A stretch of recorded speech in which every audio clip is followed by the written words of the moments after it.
That's why nobody likes me. That's why nobody likes me. I'll make the shit out. Dun, dun, dun. Welcome to the fake news. Top story tonight. Lockdown for Melbourne again. Thanks, Dan. Well, who would have predicted it? Not us. Well, we actually did. We said this like in December. It'll happen again right about this time. Anyway, what can you do? Time for a little bit of civil disobedience, I think.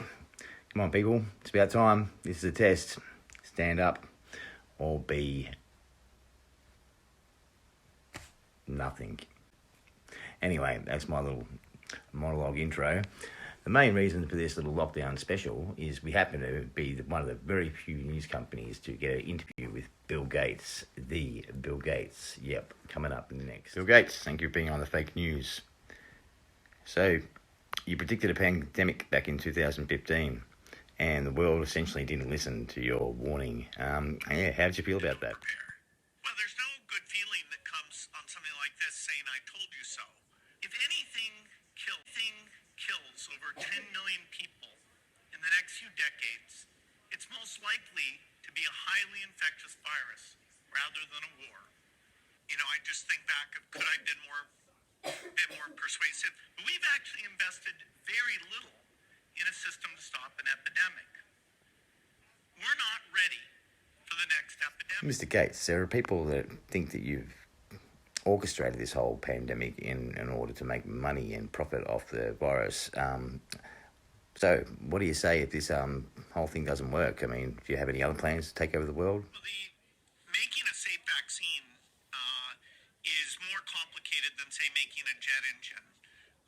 And people are very picky about vaccines. In fact, you could ruin the reputation of vaccines if you're making them in factories where the quality control at every stage is not exquisite. And, you know, any mistake, you know, you can have that factory shut down literally for months at a time when its output is needed to save millions of lives. So vaccine factories are not something that you just, like open source code that you can take and, mess around with. And so the limitations on how many vaccines are being made, that's based on how many great, capable vaccine manufacturers there are in the world.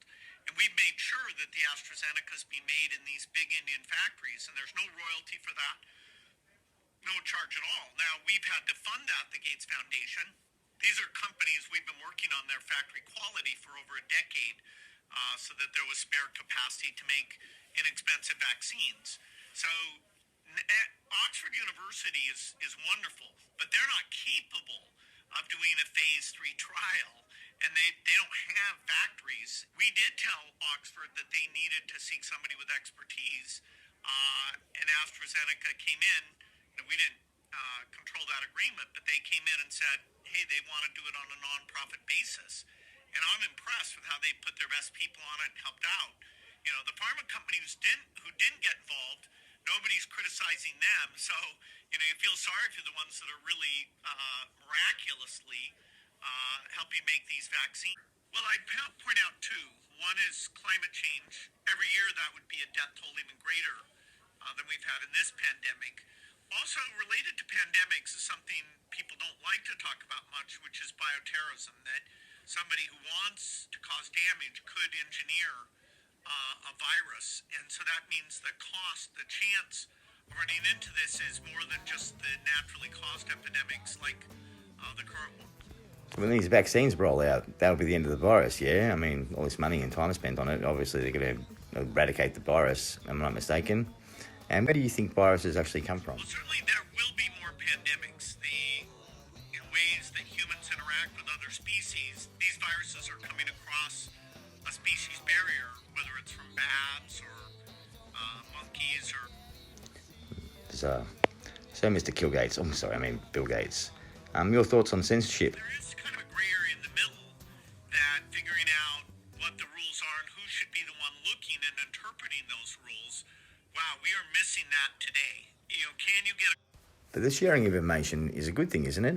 Where could the harm come from of people actually, sharing information on the internet, whether it be true or not? But you want, expertise and capacity. And so, a few years from now, I hope we're more sophisticated on how that line should be drawn. And finally, what would you say the 3 things you need are to put your evil plan into completion? We need the supply, we need the logistics, and we need the demand. And there are huge challenges in each of those. I'm hopeful that Johnson & Johnson in the next month will get approved, because that's a single-dose vaccine, very cheap, highly scalable. So AstraZeneca, Johnson & Johnson, and a few months later Novavax, most of the developing world, those are the vaccines that will be going to them. And so we've put billions into trying to make that happen, and in a few months, hopefully it'll come together. We'll come back with more from that interview with Bill Gates next week.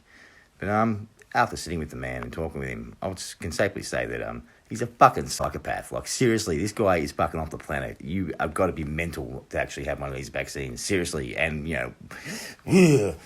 yeah, just listen to the guy talk. That's all you got to do. He's mental. Massive daddy issues. He's trying to live up to his old man's reputation. He was never good enough. His old man must have treated him like shit, and now he's just, he feels like he has to save the world in order to prove himself worthy to his dead old man. Major daddy issues. I'm surprised he's not a stripper. This has been the Fake News with G-Luv. Peace out. I'm gonna get you.